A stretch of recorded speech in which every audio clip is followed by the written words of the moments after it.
Hi, Dwarkesh. Welcome, everybody watching and listening to us. This is the Hope Axis. I think this is episode 10. I've been overachieving since July when I started this. And it's a very special episode, not just because Dwarkesh is joining us from San Francisco, but also I'm in my new apartment. There's no furniture, so I'm standing at the kitchen island.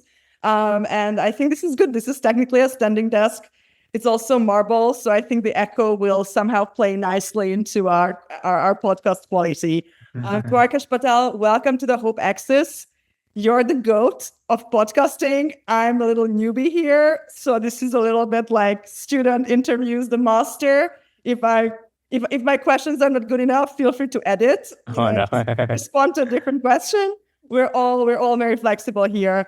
I started this podcast in July because I had been really fed up with a lot of doomer narratives in the discourse. I felt that a lot of them were coming from people who, through their hard work, effort, talent, dedication, actually proved that they are hopeful, that they are optimists. And I thought it's a bit of a bummer to hear these kind of Debbie Downer, depressing messages from people who clearly don't live by this, right? They clearly are hopeful. And I thought, okay, but that also means that hopeful people, and I count myself, as such, based on our work and our missions, we have a little bit of a duty to be louder about our hopes.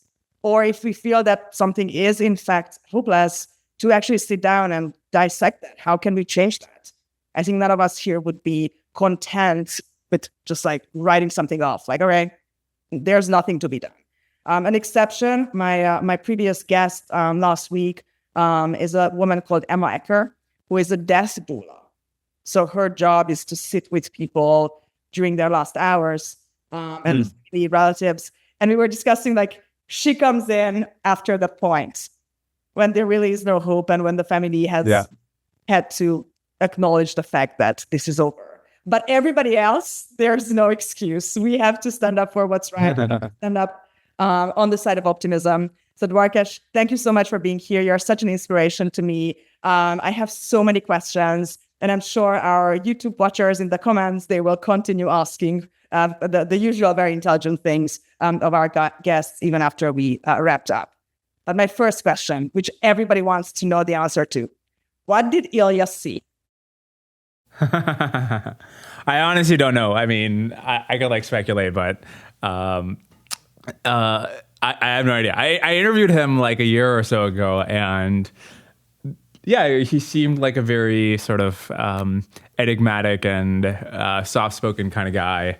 There were a few moments where he would give an answer, and then I don't know, it would just be like I would ask a question, and it was like, what do you think about this one technology, this one way of doing Transformers? And he'd like, it could be promising. And that's the answer. And his accent makes it even more kind of and enigmatic. I mean, you interviewed, I think, March of last year, 2023. And then half a year later, obviously, that's further history. I mean, everything he does is history, but like that level of history. Did you feel that your interview with him had some kind of premonition effect about it? Was there something during the November 2023 blow up at OpenAI where you were like, oh, actually, I sensed the vibe during our podcast or something? Do you feel that you have a little bit of a backstage look just on the nature of it? I don't think so. I mean, to the extent that he knew anything that might be relevant to the blow up, he didn't disclose it in front of a public podcast, which goes to figure. I mean, clearly he's a very thoughtful guy, and you could tell that in an interview. You can tell that based on what other people say about him. Other than that, I honestly have no idea what's going on. I mean, you've had on your podcast the greats, Zuckerberg, Tony Blair, Tyler Cowen, Sarah Payne, who seems to be coming back a second time. I think Tyler also did your podcast twice, recurring guest, which is like best NPS score that you can have as a podcast.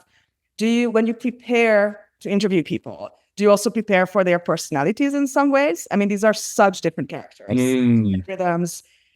One is more Straussian than the other. You actually, I would imagine you get an actual politician by trade. That's a whole different level of communication. How do you prepare? Yeah. That's a good question. With Tyler, honestly, I feel like I could ask anything to him, and you've interviewed him too, right? So you know that he also has a way of answering questions fast, and he'll give a terse response, and which is if you're not prepared for that, then you'll just be like, I have 50 questions prepared, and we're done with it in half an hour, and it's a 2-hour interview or something. If you do know that's what's going to happen, then that is a very fun opportunity, because you can just literally anything, like anything and everything. For that one, and I know you interviewed him a bunch too. I did watch them. It's an AMA, a literal AMA, like Ask Me. Yeah, that's right. Yeah. So, and then a couple of people who are like kind of friends, or friendly with Tyler, others, I have an attitude of almost like I want to troll them a little bit. So you want to ask, I sometimes fail to do this, but some of the most fun interviews I've done is where you ask a question almost you're like trying to be not edgy, but like it's like a dinner party, and you're trying to be like, if it's a friend, but like, okay, so there's 2 modes in which you can do an interview. One is as an investigative journalist, and an investigative journalist, but like, I'm concerned about your company's blah blah blah. Another is like a lapdog, where you're just like, please tell me about how great your whatever is. Oh, go. What? Why are you so crazy? Right? Yeah, or just like in the case of it's an author, you will just say, explain to me what your book is about, something like that. And then I think a third mode that I'm trying to learn how to do better is something like, look, I'm trying. I'm like your friend who you went to a dinner party with, and I'm friendly with you. Like, I'm not antagonistic. I'm not like an investigative reporter, but I'm also not an idiot. And you can't like, I'm gonna like hassle you, and I'm gonna have some fun, and you're gonna like answer my questions. And if you don't answer your questions, I'm gonna like have some more fun with you, and we'll have a fun back and forth. There's a video on YouTube about Graham Norton, the British talk show host, and he developed throughout the decades of hosting. And he gets like 5 superstars per night, right? Like, I don't know, you have Tom Cruise next to Brian Eno, next to Marion Cotillard, and like, you have to navigate these great egos. Everybody's promoting something else. Who sits where? What angle? And so people keep asking Graham Norton, like, how do you make the space where these people chill out? First of all, there's alcohol. So everybody gets a little bit tipsy, right? So you can see, I don't know, Tom Cruise after half a beer that his dietitian allowed him to drink. And he talks a little bit about this like jocular, playful way of allowing Marion Cotillard, a dramatic actress, to kind of take the piss at herself a little bit and laugh and show that side of herself. And I often think about that at interactions. Well, you have you have a death doula on the podcast, and then how do you make that fun? Yeah. It's self-referential. Yeah. I mean, I don't know what your experience has been. I found it helpful to just like, some of my best episodes are just when I have friends on, like Sholto and Trenton. I think one of my better AI interviews. They were just very good friends of mine.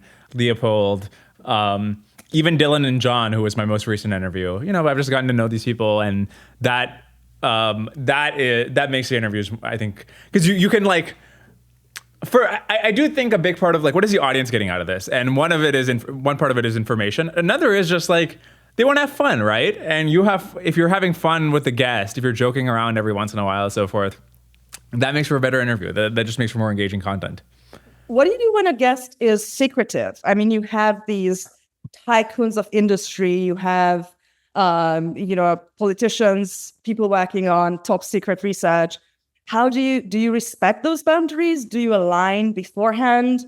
Or have you had anybody who actually wanted to debut a new piece of information on your podcast? Because this is really viewed by the right kind of people for announcing certain things. Yeah, I mean, Zuckerberg, he announced Llama 3 on my podcast. How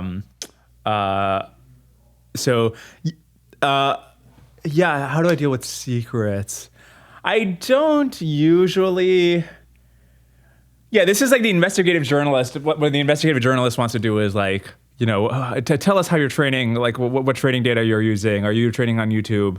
And look, I think it's like important to know that, I guess, or interesting to know that, but like, I just don't think I don't enjoy interviews where I'm in a fundamentally antagonistic relationship with the guest. And I think that is a job somebody should do, right? Like somebody should go up to like Harrison Trump or something and ask them tough questions but it's like, I am more interested in let's you know things about the world, I want to know them, and let's collaborate. And if it's going to be an interview where that's just not going to be possible because of the role they play at their company or in politics or whatever, I'm probably just not going to be interested in that interview. There's a rule in television making, in television interviews, that if the interviewer is antagonistic, the viewers naturally take the side of the other person, even if they are a serial killer. It's just there's this instinct of protectiveness in the public eye that our scapegoating public that can really behave terribly in other scenarios. In that particular moment, they take interesting inside. A wonderful scene illustrating that is actually, I don't know why Tom Cruise comes up twice during this podcast, is in Magnolia, when the Tom Cruise character with this pickup artist, kind of a prescient role in this movie, is interviewed by a clearly extremely antagonistic female journalist, but never, like, she allows him to kind of make a fool of himself or incriminate himself. And so the audience gets to be on her side.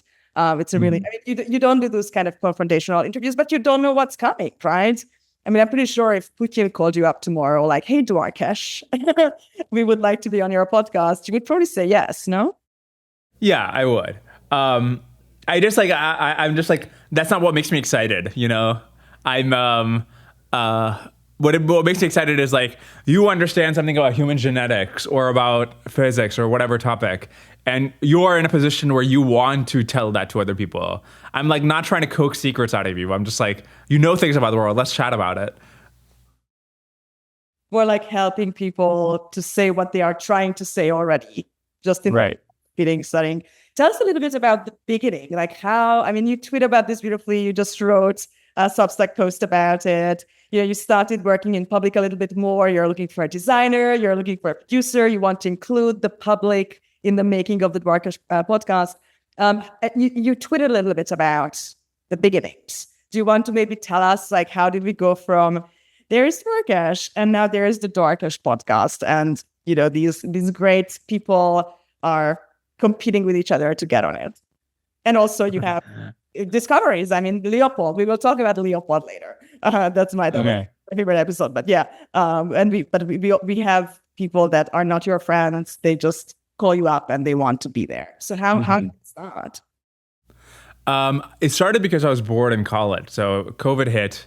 I think it was 2020, and then my classes went online. I was a sophomore studying computer science at UT Austin, and so I was just bored. I mean, when classes go online, it's like basically classes don't exist, right? It's pretty fake. So I cold emailed Brian Kaplan and I told him, hey, you know, I really like your books.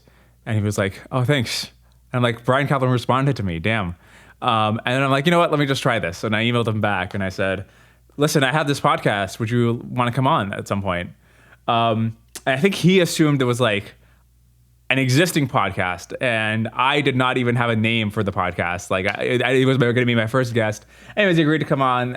And do you now? It's not really, you don't really have a name for your podcast still. Oh, that's right. I mean, so it used to be called the Lunar Society. And it was named after the 17th century club in London. And it was called the Lunar Society because they would guide themselves home by the light of the moon because they'd talk late into the night. And it was like people like James Watts and Erasmus Darwin and all these luminaries. Anyways, a lot of people thought that it was referring to like some crypto, a shitcoin or something. We're going to go to the moon. And so anyway, I just thought it was like, my name is already difficult, and then they got to remember some other thing, right? So just like, let's simplify things, and I changed it to the Dwarkesh podcast. That's your background, right? You have this like old-timey English gentleman sitting around. That's right. Looking very thoughtful, yeah. And you know, this is one of the things that once I do get a graphic designer, we can fix up. If you're listening to these people, Dwarkesh needs a good graphic designer. Call him up.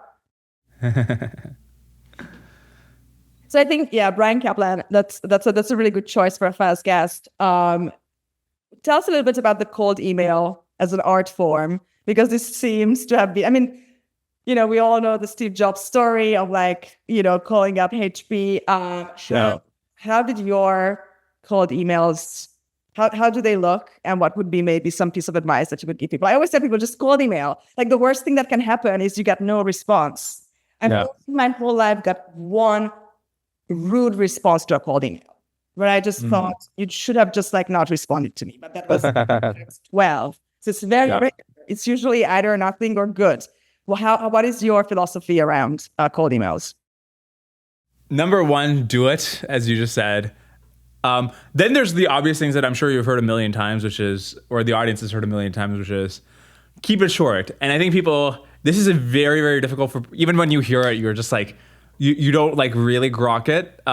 We're like, no, they need this context. They need to hear the extra 3 paragraphs. And frankly, they don't.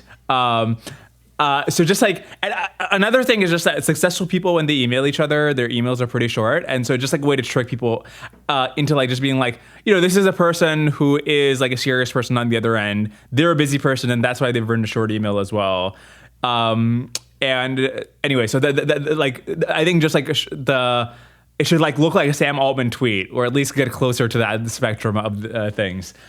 Now here the thing that I'm not who puts the content of the email in the subject. There's not even yeah. I'm sure that's actually how he emails. The thing where I think that has been a big help beyond that is, until recently, every single big guest I've gotten them because what I would do is I would spend a week preparing sample questions for them. Because if you think of somebody like Ilias or Patrick or whoever else, every single hour they're getting 5 requests to be on a podcast, right? Everybody wants something from them. Everybody wants something from their time. How are you going to stand out? In my case, it was I would spend a week just here are the questions I would ask you if you came on my podcast. Best Dwarkesh. Keep it short. And yeah, there were good questions. You get past her not a moron filter. So whatever the equivalent is in your line of work, if you keep the email itself short, but have some proof of work, get past their rando emailed me, impress them with some attachment, basically. I think the counterintuitive thing is, and I get a lot of also job applications out of the blue, unsolicited CVs and stuff for Interintellect. And one of the weird things is that it's counterintuitive. The longer the email you send, the more the recipient will think that you sent this to a bunch of people. Right. And it's counterintuitive because people actually, and I know this because I used to be this person writing PhD lengths, cold emails to people. Yeah. Kind of weird, in a weird, twisted way, it ends up looking very generic. I would imagine today it's even more so with ChatGPT. The length of the text is no longer an achievement. Whereas if it's really short and succinct, I'll be I know you sent it to me.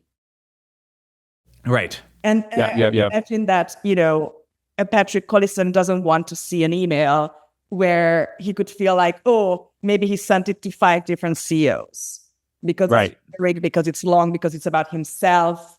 And, translating it to other sectors would be whatever the equivalent of creating the question, giving a little bit of a teaser of what the experience will be like in the email, so people get. Yeah. I think, by the way, as you're talking about this is exactly correct. And I'm thinking about emails I receive, and I'm yeah, that's exactly what I think. I think it's also pretty similar to tweets, right? Where I think longer tweets, when people just drone on their tweets, they're trying to add clarifying context or something, and it's just going to kill the tweet, right? It's never. Whereas when you just keep it short, keep it a little bit elusive, almost of there is a lot of value to it because it just basically I agree. The reader will add the context in the Umberto Eco way, right? You're in a kind of conversation, totally. And they will figure it out. I'm thinking of, I really loved a wonderful new book on show business. Is Sally Field's autobiography, In Pieces. And unlike many, many celebrity autobiographies, just like Bono's, this one was also written by her. So it's not, there are some fantastically ghost written autobiographies like Agassiz Open, but like this is really, 45 years of journaling somehow edited together. And she talks about one particular experience in her career where briefly she considered becoming a musical actress. And this is like a young actress in Hollywood in the 70s. And it didn't work. She can't sing. She's very she's lovely about it, very self-deprecating. But she says but the teacher, the musical theater teacher taught us how to audition.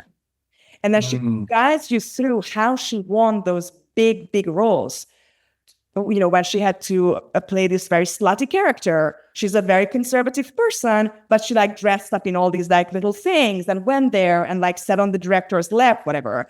And then when she was auditioning for Spielberg, for Lincoln, to play Meryl, she literally rented a dress, a mid-1800s dress, and was waiting. There's a scene where she's waiting, and this is Sally Field, Oscar winner, old lady and still she does it, and she's waiting for Spielberg and Daniel Day-Lewis to come to the hotel lobby. I don't know where they are, and she's sitting there in period clothes. And apparently Daniel Day-Lewis sees her and walks up to her and kisses her hand and says, "Mother," because that's how Lincoln called his wife. That's a different thing. But that's how you get a role. You have to give a glimpse. Even a Spielberg and a Daniel Day-Lewis don't have the imagination or the time to do your work. You give a little bit of a snippet. So I never thought about this with my own podcast guests, but I might actually just start doing that. I know, dress up as Mother Lincoln, or not dress up, but give a little snippet of what I would ask. Sure, yeah. Was there somebody that you really thought would have been a great fit, and somehow they were just not interested, or they felt that you already covered their topic? Before I answer that, actually, I just want to say one more thing as you were talking about that story that occurs to me is that I think so. You should cold email, and that's a good piece of advice. But it sort of implies, as you were saying, this spread out the same message over 50 people, and you're gonna get nothing back from all 50 of those people. I think it's a much better idea to do the cold email, have the initiative, have the gusto, but concentrate on. If you want this one person's attention, if you want something from them, if you want a job, connection, whatever, it's much better because they're getting constantly bombarded by cold email. Take their perspective. Spend a good amount of time doing things that make you bubble up. Do a sort of depth first search rather than a breadth first search across 1,000 people.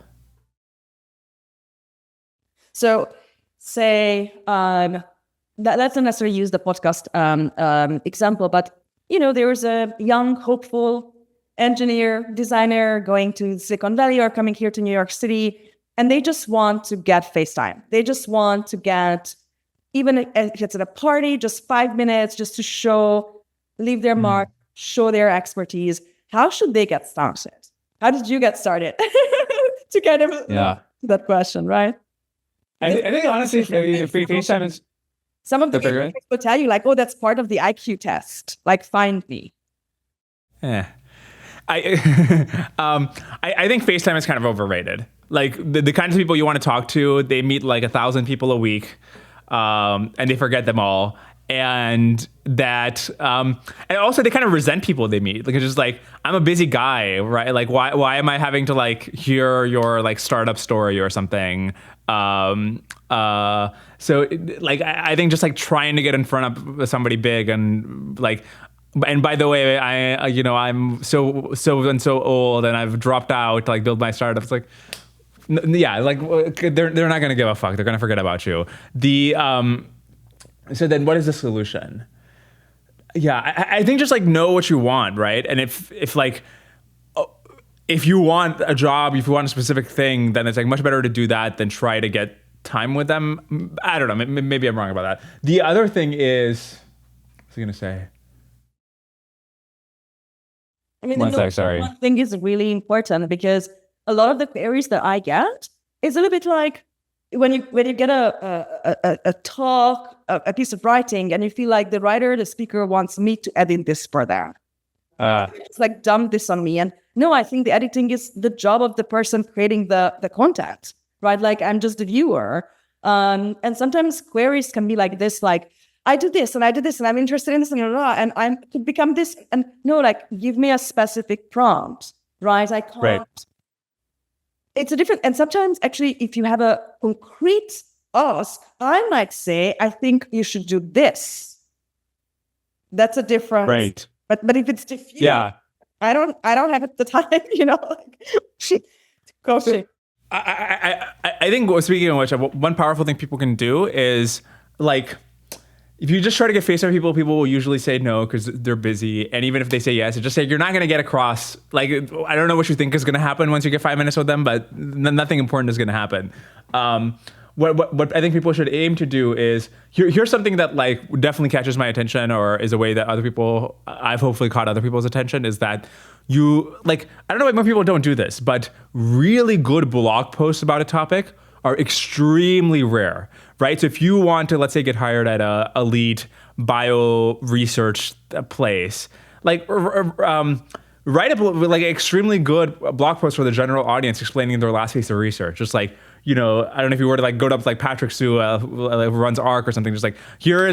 By the way, I wrote up this, like, blog post explaining bridge RNA for the lay reader, and I think you might enjoy it. And FYI, I'm a student and I'm looking for an internship this summer. I think that's like such a better way to approach it than, So things like that, where it's like they can easily evaluate it. Like, it will go viral because there's so few good blog posts written about any topic.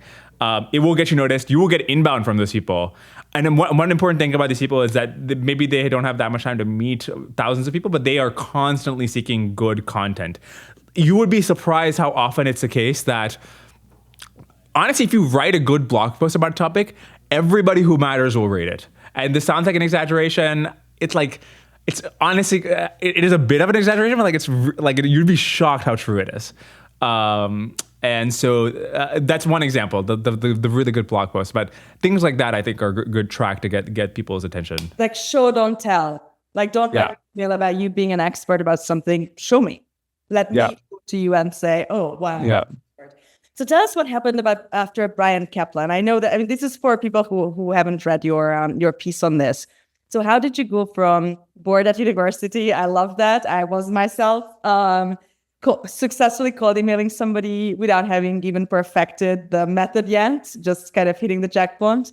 How did you go from there to becoming a currently professional podcaster? I know you do multiple things, but that seems to be your main job these days. Yep, that's the main thing. A little bit at a time, basically. I had Brian Kaplan on, and then he enjoyed it. He told Tyler it was a good time, and so Tyler came on. And once I had Tyler on, I could ask other people to come on. I don't know. In retrospect, it feels like it wasn't that. I don't know. It's a podcast. It's not that difficult. You like come up with questions, ask them, have somebody else on. Yeah, and then it grows.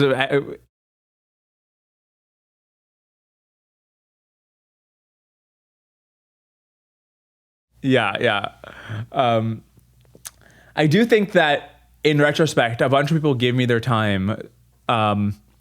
Where for a long time the podcast was not popular at all, right? For the majority of I've been doing it for 4 years, and I think for the first 3, maybe it's like a couple thousand people are watching at most, and for the first 2, maybe a couple hundred or something like that. So I just think it was irrational for most of my guests to have come on my podcast the time they did.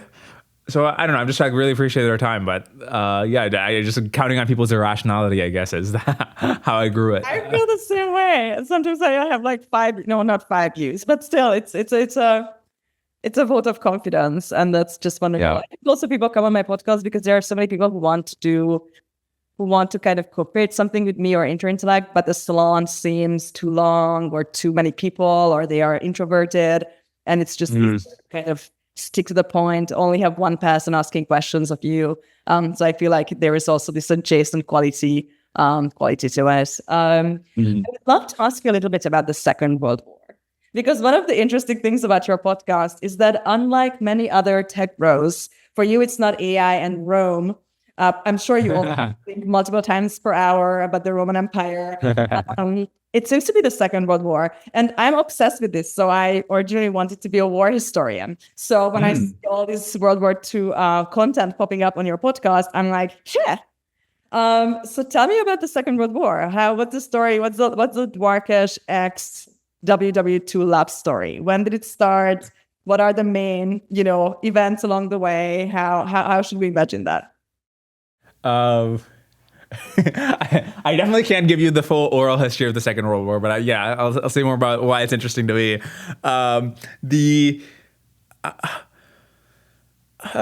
guess it has become a little bit of a theme. I never thought of my podcast as being like the Second World War podcast, but I guess I've had a few guests on about it. Let's see. I think just the awesome scale of everything is what makes it such an obsession among people. 60 million people died, and the most not only did the most gruesome things in history ever happen, but the way the world looks now is a consequence of how that war shook out.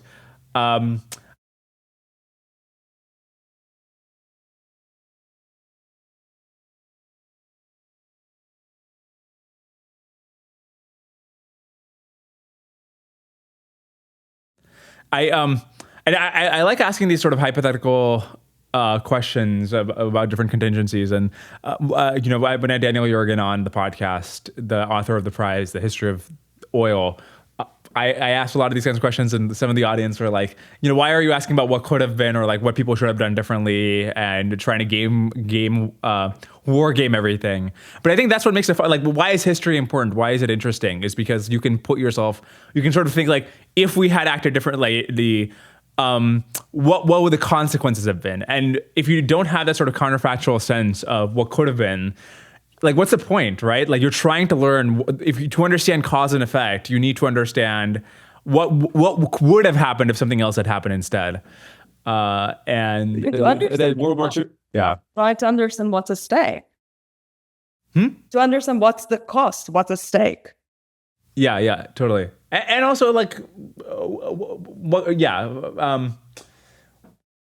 Do you ever try to like model or like figure out the kind of representational model of the world of people behind these kind of paradigm walls? So to say, how did humans view the world in 1938? That is so hard to go back, because we take these crazy breakdown points as granted because they are axiomatic in our lives. Like, our current lives started there. So it's really hard for us to not count with the origin point, but also to think how could people live before that, right? What were they thinking?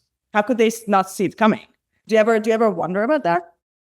Yeah, I mean, I was especially thinking about that for my recent interview with David Reich, the historian of ancient DNA. And so you could ask, how were people thinking in 1938? But how are people thinking in like 20,000 BC?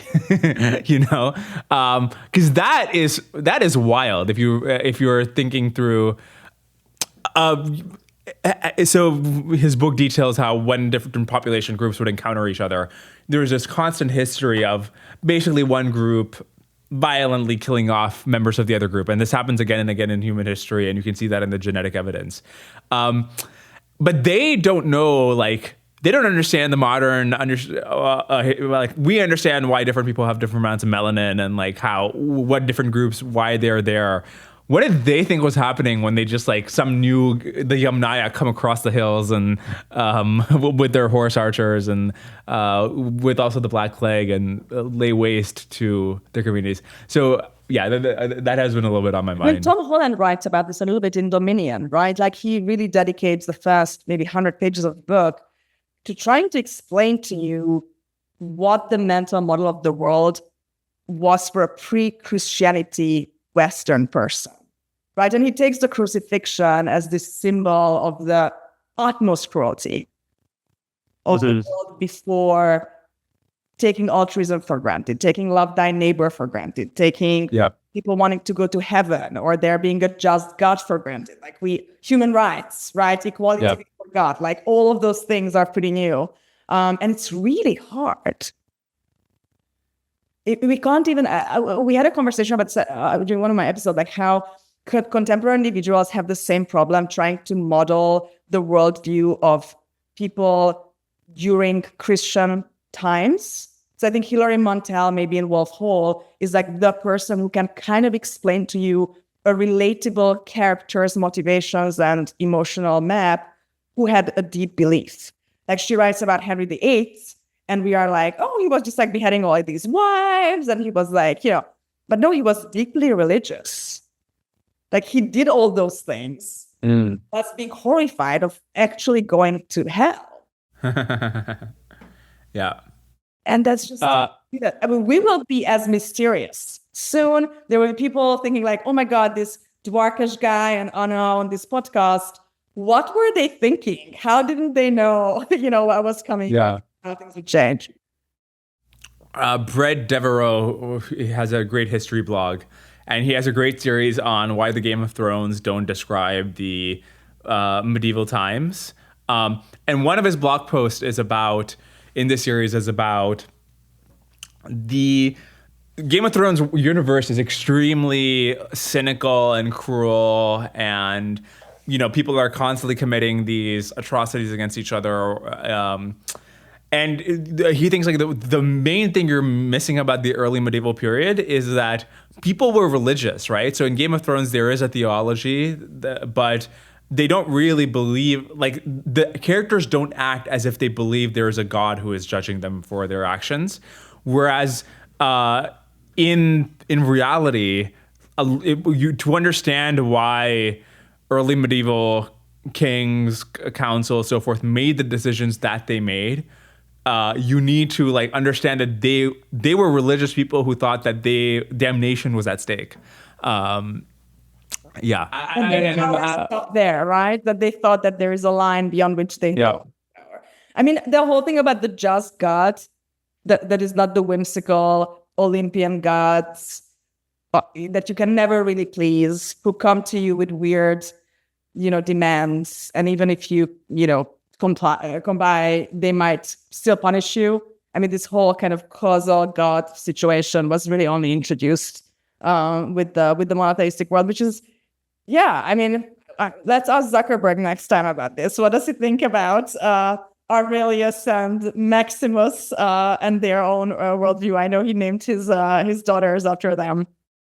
Yeah, but he's also Jewish, and like I think he's like a practicing Jew or something. Like he I think he is like religious. But to your point about how will the future think about like they were totally missing it or will fail to empathize with us in some way.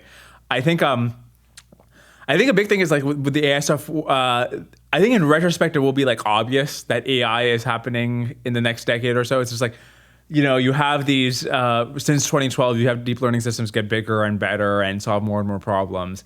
I think in retrospect you can tell a story about you're going to train a model that's 10,000 times bigger than GPT-4, or at least 10,000 times more compute. What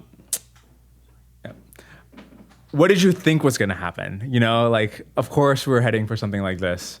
Hard to imagine. And have you? I mean, I want to go back to the Second World War as my favorite topic in the world. But was there somebody on your podcast in the past 4 years where you felt that they are either living in the future or in such a different dimension that you almost had this wall?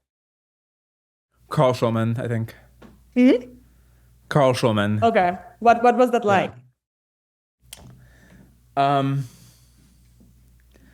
He just has like a very strong like, so some people have like these theories of the future where it's like, it's like very sort of murky and there's like not even clear what they're saying. If you had to make a bet about it, it's not clear. And his is very much like the solar incident on Earth is like so much, and that implies that we could, emit this much heat into the atmosphere before it cooks us alive, and therefore, like how fast do like algae multiply, and like that implies AI will at least be able to double this fast if there's like a fast takeoff, and they'll be able to make use of at least this much energy. that kind of just like very first principles, like write down the numbers and Figure out what the numbers imply. yeah. I found that And, very. do you buy it? Like, did you buy it? Yeah, basically. Okay. Yeah. Because it was very specific. You were like, okay. Or yeah, that Let's see. Is there any part of that I'm like skeptical of? I mean, I do think like anything else, it could be wrong, but there's not like a part of it that I'm like, I think this part in particular is likely to be wrong. Yeah. Go back to the Second World War. What is your favorite event? What is a question about the Second World War other than the scope and the level of destruction and paradigmatic shift that it caused that really interests you? Like if you had to write a monography about one thing in the Second World War, conduct a series of interviews just about that one thing, what would it be? There's a lot that's discussed about how the Axis could have won, from the fact that there are tons of mistakes that they made. For example, the biggest one being, well, there's so many ones, right? Like Japan does Pearl Harbor, and then once they do Pearl Harbor, they don't coordinate with Germany to like figure out when it should be done or what should be done if we're going to initiate the biggest industrial power in the world into this conflict. And when that happens, Germany just like unilaterally declares war, right? Like there would be it would have been harder for FDR to fight the war in Europe if Germany hadn't declared war on us for no reason. Like they didn't have to do that. And I'm sure you probably know about this. Like the project management, you're interested in the project and management and communication, internal like team communication of the Axis powers in the Second World War. Yeah, like literally. So when Germany is going towards Moscow, they almost succeeded. And like if they had gotten Moscow, all the railroads connect from Moscow. So if you get Moscow, you've like gotten Russia, and they like almost got it. If Japan at the same time, but Japan at the same time was not engaging with the Soviets, right? It was fighting the nationalists in China.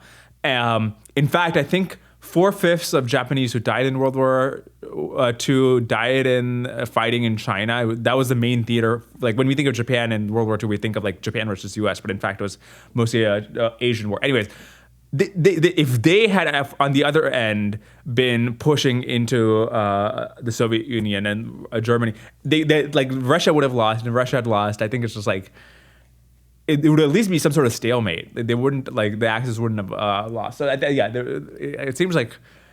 But then again, so when you sort of point out these things where if the Axis had acted differently, they could have won. People will say, well, if if Hitler had acted differently, he wouldn't be Hitler.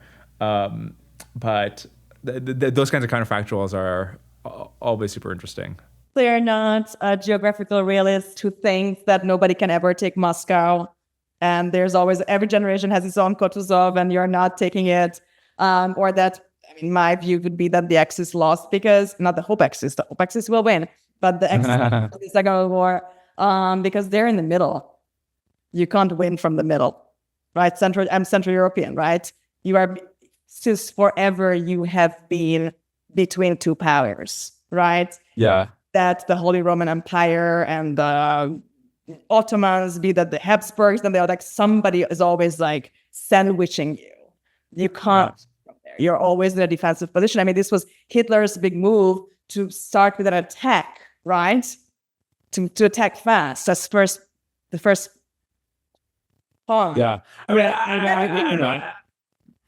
I think that's cope. I think they're just like they almost did win. Like we know there's certain things that if they had gone differently, like if Japan and Germany had coordinated the attack on Russia, they would have won. Like they would have at least beat Russia. Like because like Russia almost like they were at the gates of Moscow, right? Like that's interesting. Like had they beaten Russia, would they still have lost? I would say yes, but that would be a very interesting debate because they had very, very serious supply problems, and especially with the number of like men in the available to fight, right? Yeah. I mean, but and also to get rid of everybody, there's undesirable ethnicities. You're also like constantly diminishing your own fighting power. So it was like a very dumb idea altogether. Yeah. I mean, I like the Third Reich was a very, very like idiotic like it was a stupid regime, right? So I do agree in the long run. I wouldn't have expected it to stay like dominant. But could it have survived beyond 1945?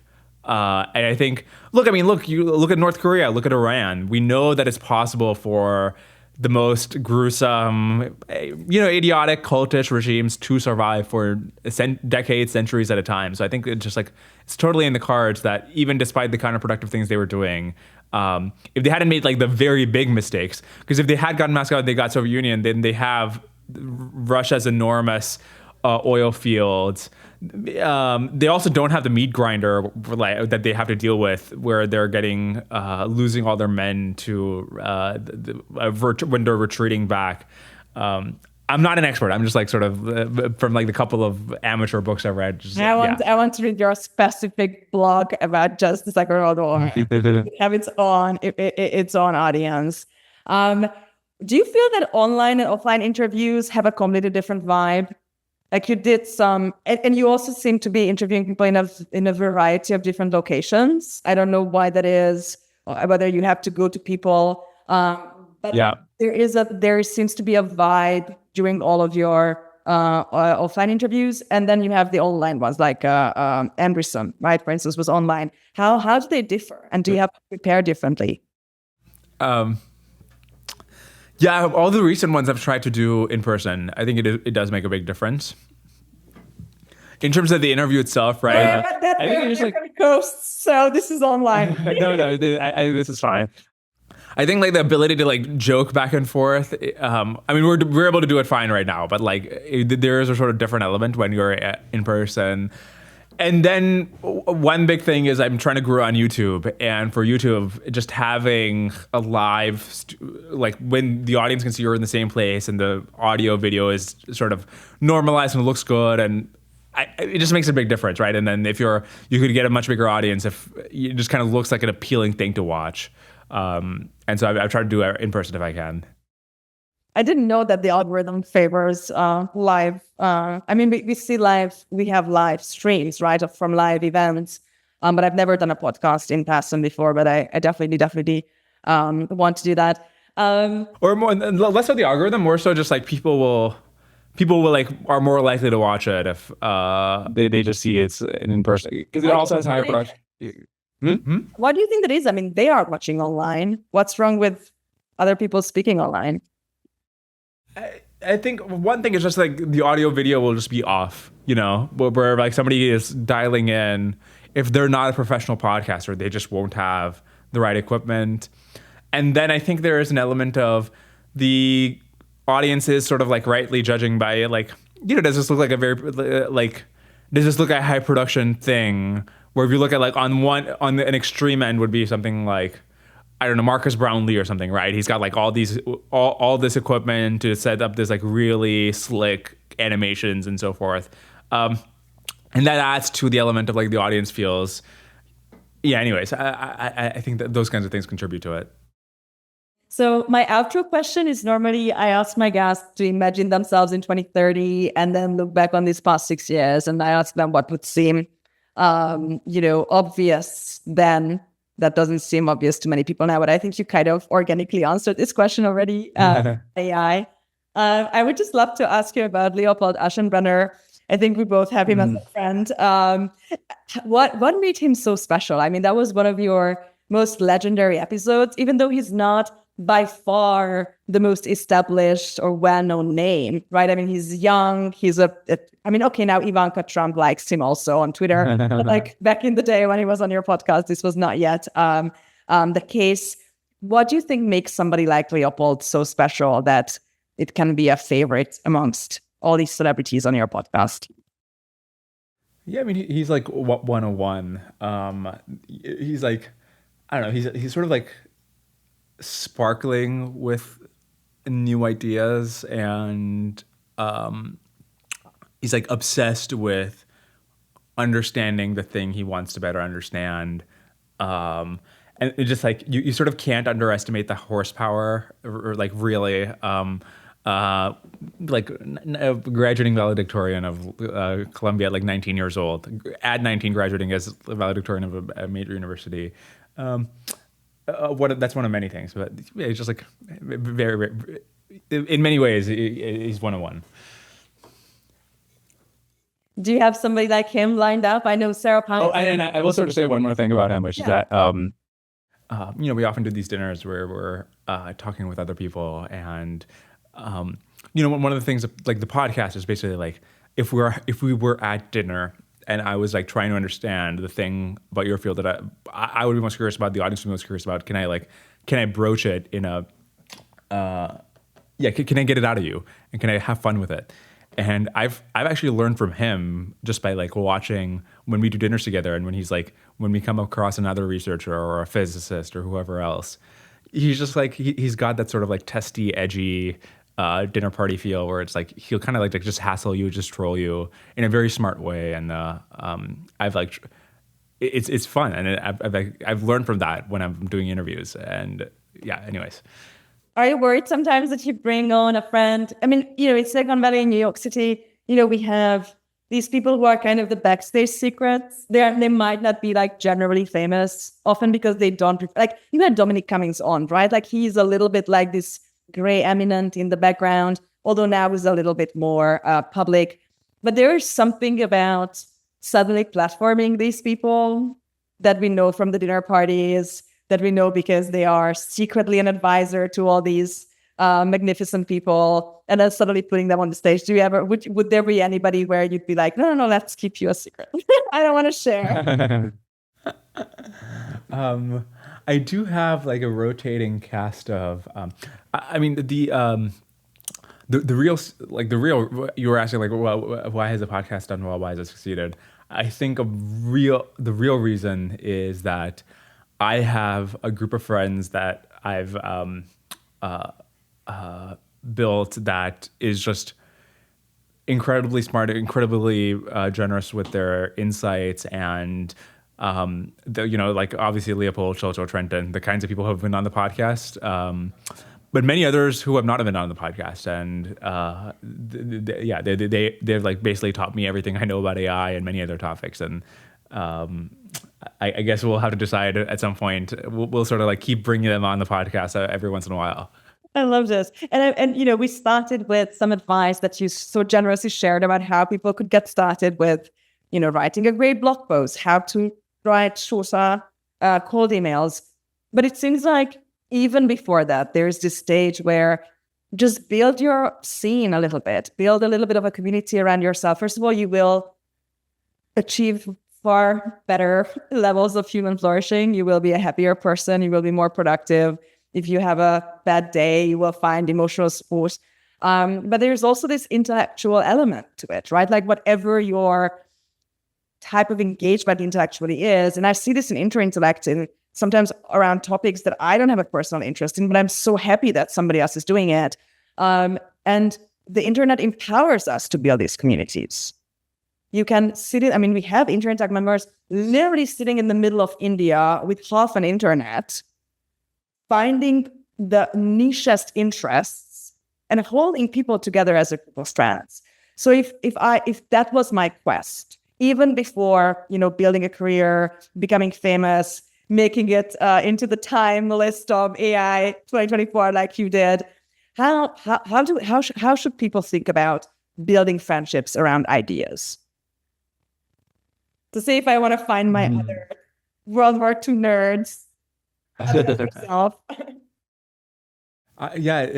is a good question. As I'm thinking about it, I'm trying to think like, how did it happen, right? Like, how did I meet the people? Because I've known like Leopold for like 4 years or something. I've known Sholto for like 2 years, Trenton for 2, and so forth. So how did that happen?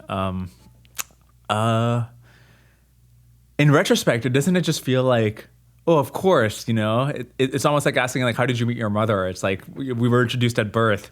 There was almost no way around it. Yeah, under the line. It's interesting to just be honesty, right? Like owning up to your nerdiness. It's really hard to make friends if you're not open. You're talking about like writing a blog post. Like I would imagine there's this thing around, this is me, this is how I think. Like everybody, I'm also composed of incompatible elements that should not be together, but yet they compose me. Mm. And then somebody will be like, I like that. I don't know. I do think it's interesting, and this is like totally not useful advice, but I do think it's interesting that this, for my core friend group, that these people, I've like known them for a long time and when I ask other people who are now very, very successful, like some of the most successful people in wherever, how long, and they're always like, obviously they're good friends with other very successful people in industry, in their intellectual disciplines or whatever. And when I ask them, how long have you known this other person who is also now a very famous public intellectual, or also like a very famous CEO? And they'll always be like, oh, I met him when I was 19 at like a hackathon, or I met him when I was 18 and we were introduced at like this event. I met him when I was 16 when I like cold email. Like these, it's interesting how these are not like, they didn't just like become billionaires and now they're meeting each other for the first time. Somehow that group had found each other, in their early 20s. I find that very interesting, how that happened. Like, I mean, it's also but these groups find each other somehow. Right, a new immigrant will find that hard to compete with that. Yeah. So the sooner you start, the better. Yeah. Okay. So sorry, that's not useful advice to somebody So it's listening. super useful. Yeah, like get started. Like build Totally. a time of friendship with people. Yeah. Okay, so here's actually the useful advice, which is that especially if you're like looking for intellectual friendships, have like actually do the blog posts, do the reading, like engage deeply in these ideas. Again, it's the sort of thing where it's like FaceTime alone. Even if you get it, it's just like if you don't have the goods to offer, it's difficult to sustain friendships with the kind of people that you probably want to be friends with. And so, yeah, I mean, hopefully you already enjoy doing the kind of like intellectual exploration that you're hoping to do more of with these friends. So just keep doing that. Yeah. And you'll find your people. One of the things I did when I was really new immigrant, didn't know absolutely anybody, starting from zero, starting from scratch, was like I would read Quanta and Nautilus and MIT Tech Review. Mm-hmm. And whenever I found, this is how I made friends with Eric Hoel. I just read an article about his work, and then I read his paper when the map is better than a territory, and then I read his AI piece, There is No Free Lunch, which I thought is still being debated, even by people who don't even know he wrote it. It became kind of part of the canon. And I just like went to his talk. I saw, he's speaking at LSE. You can always go and just like sit there. And even if you feel too shy, I'm usually, especially at the beginning, I was just too shy to go up to people and be like, hey, talk to me. But you can write an email after and be like, hey, I went to your talk. This was really interesting. Here are my 3 cents about this. And it's the same way as you mentioned, like there are very few really good blog posts about stuff. And when you write a good one, everybody will read it. There are also very few truly loyal friends, for instance. So like you can become a loyal friend. And that's also kind of the extra mile that few walk. Oh, that reminds me. One sort of very important thing is, I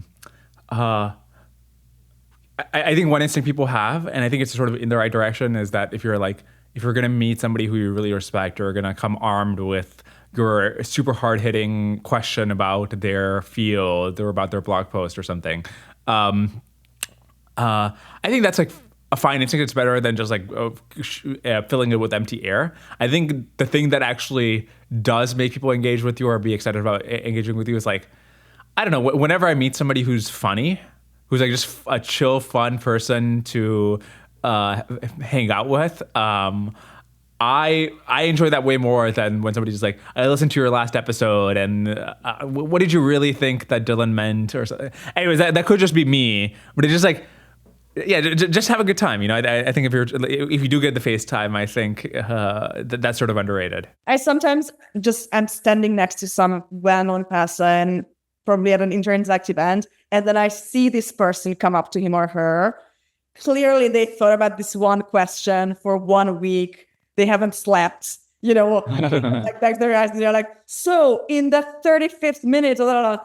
And then the person being asked is often just exhausted, like, trying to, I'm here with my drink in a conversation. So that's not the way to engage them in that moment. And the hard work, it's not a good type of hard work. And it's kind of obvious that this person is not really engaging the idea. They just like wanted to ask this one question. Just that interactive events, we like keep like opening up. Even when we have a super famous special guest, we constantly open up to Q&A. So we don't have this like constipated audience who like is sitting 1 hour and 10 minutes waiting to ask their question and not really listening. If you know that every 5 minutes there will be question time, it's much more chill and people let it flow better. I actually have a recommendation for you for a podcast guest. One of my favorite thinkers about the Second World War is a Hungarian historian called Christian Ungvári. He is an expert on the siege of Budapest. We talked about Russia. I'm obsessed with sieges and how like, cities fall apart and then are rebuilt, and what people do with partially demolished cities and how they use resources and like this like spontaneous security supply, other things that can fork, right? And Ungvári writes a lot about it. He's currently in a bit of a conflict with the regime for obvious reasons, which to me, it makes him all the more interesting. I think he would be a fun person to talk to. It's a very gory episode. There would be a lot of dead horses. But, it's Second World War. It's a siege. Yeah. I'll check out his stuff. I appreciate the rec. Thank you so much, Dwarkesh, for being here. As the Hungarians would say, the executioner being executed. I don't know if there's an equivalent of this. I had a lot more fun than I expect to have at my execution. So, This is this is a lot of fun. Yeah. Thank you so much for being here. And for our audience, if you have any further comments, we will leave the comments open, and you're very welcome to add them there. And please follow all Dwarkesh's advice. Like 1 year from now, he will come back and we will test you. There will be a test. So read books, ask good questions, write an amazing blog post, and cold email, because it will change your life. People are waiting from you. Thank you so much. Thank you. And thanks, everybody, for listening.